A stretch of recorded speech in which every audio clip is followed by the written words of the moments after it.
Olá pessoal, tudo bem?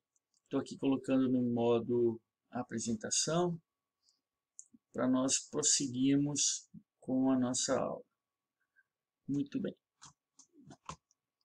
espero que saia. Aí saiu. Muito bem, estamos aqui com a classificação de contratos e nós ainda estamos falando dos contratos quanto aos efeitos e nós vamos falar agora dos contratos onerosos, aqueles que são comutativos e aleatórios. O que é o contrato comutativo? O que é o contrato aleatório? Bom, ele é um contrato bilateral, né? Pode ser bilateral ou não, mas ele é um contrato sobretudo oneroso. E o contrato comutativo é aquele em que as partes já sabem quem são quais são as prestações contratadas. Diferentemente, o contrato aleatório é aquele em que a prestação de uma das partes não é conhecida com exatidão no momento da celebração do negócio. A ideia do aleatório vem de alia. Alia, em latim, é sorte. Então, há uma indeterminação, há uma incerteza quanto ao conteúdo de uma das prestações ou das prestações envolvidas. O contrato aleatório ele também tem uma subdivisão. O contrato aleatório ele pode ser aleatório por natureza ou aleatório acidentalmente ou incidentalmente. O contrato aleatório por natureza ele é um contrato também chamado empty spei. Esse contrato empty spei, né, ele ocorre na seguinte situação: um dos contratantes toma para si o risco relativo à própria existência da coisa. Vamos pensar uma situação bem, assim, eu diria, simples, apenas para fins didáticos. Quando você está num parque de diversão e você coloca uma moedinha lá naquele brinquedo onde você vai pescar o bichinho de pelúcia. E você está pagando, né, por aquela experiência, mas você não tem a obrigação, né, o direito ao bichinho de pelúcia. Você pode pescar como você pode não conseguir e você está pagando por aquilo. Então você está assumindo aqui um risco sobre a existência da coisa. É o que nós chamamos também, né, no direito de venda da esperança. Agora, numa situação mais séria, eu diria, vamos pensar os contratos de compra e venda de safra futura e também todas as operações derivativas decorrentes disso, né, nos contratos futuros, nos contratos de swap. Então, são operações sofisticadas também que vão ocorrer nessa modalidade. E existe o outro tipo de contrato aleatório, que é o contrato acidentalmente aleatório, e aí nós vamos perceber o contrato emptio res perata. Esse contrato emptio res perata, nele o risco ocorre apenas em relação à quantidade da coisa comprada, né?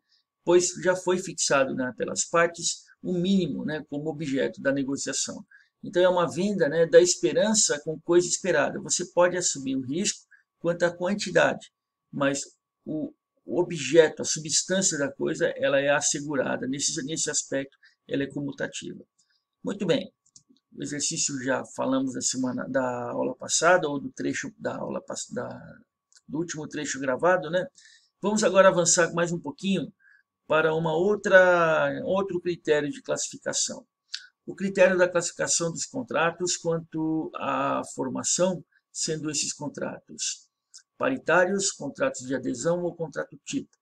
Bom, o contrato paritário é o contrato também que o nosso senso comum vai nos indicar serem aqueles do tipo tradicional em que as partes discutem livremente as condições nas quais elas contratam.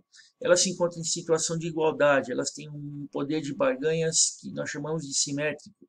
Portanto, eles são contratos paritários.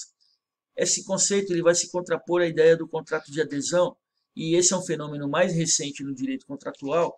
Ele vai ser reconhecido também e muito enfatizado e protegido no direito do consumidor, mas ele está também disciplinado pelo Código Civil, que é o contrato de adesão, pelo qual as partes, uma delas não tem a mesma liberdade que a outra para decidir o conteúdo das cláusulas contratuais. Vai ocorrer o quê? Vai ocorrer a situação em que uma parte adere ao conteúdo contratual ou simplesmente não contrata, né?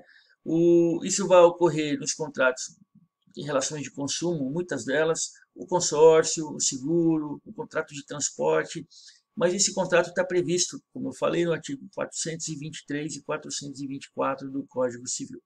E há uma terceira forma, que é o contrato tipo. Um contrato tipo ele não é um contrato de adesão, porque as partes têm a possibilidade de negociar o conteúdo contratual. No entanto, ele é um contrato que tem claros, ele tem espaços, ele tem lacunas que podem ser preenchidas pelas partes, que vão então reproduzir essa negociação, mas ele está debaixo de uma estrutura já pré-definida, que é o que nós chamamos de formulário, né?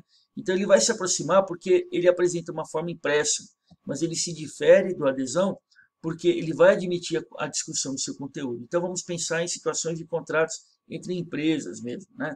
Não precisamos pensar na figura do consumidor aí envolvida. Vamos para mais um critério de classificação, vamos avançar mais um pouquinho. O critério da classificação dos contratos quanto ao momento da sua execução. Os contratos, né, sempre nossa primeira classificação é uma classificação que eu diria que é o ponto de partida. Os contratos, via de regra, eles são de execução instantânea.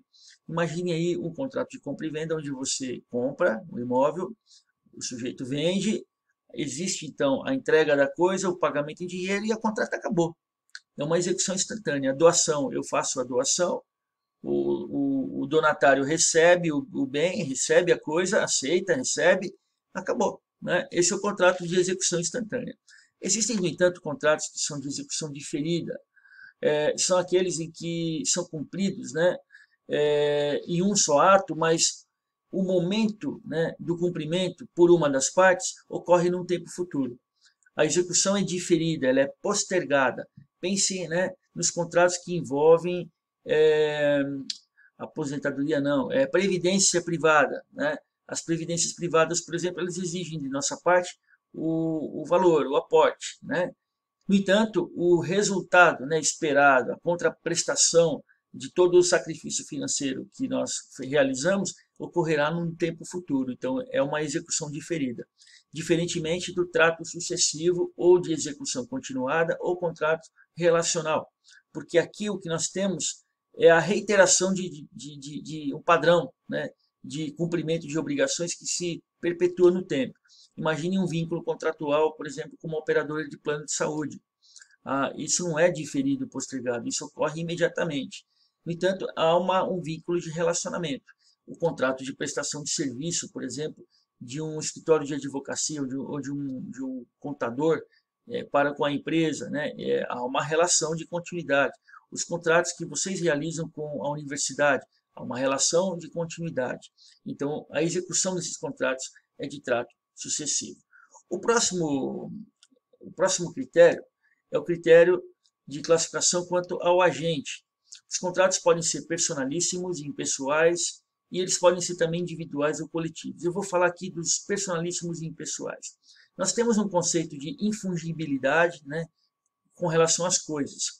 Então, a fungibilidade e a infungibilidade está para as coisas, assim como a ideia de pessoal e impessoal está para as pessoas. E existem contratos que exigem que a prestação seja cumprida por uma determinada pessoa, né? Porque você está contratando a expertise daquele profissional, e aí você está explorando economicamente a imagem daquele profissional, por exemplo, numa prestação de serviço que envolva um artista, um profissional específico, um chefe de cozinha, enfim.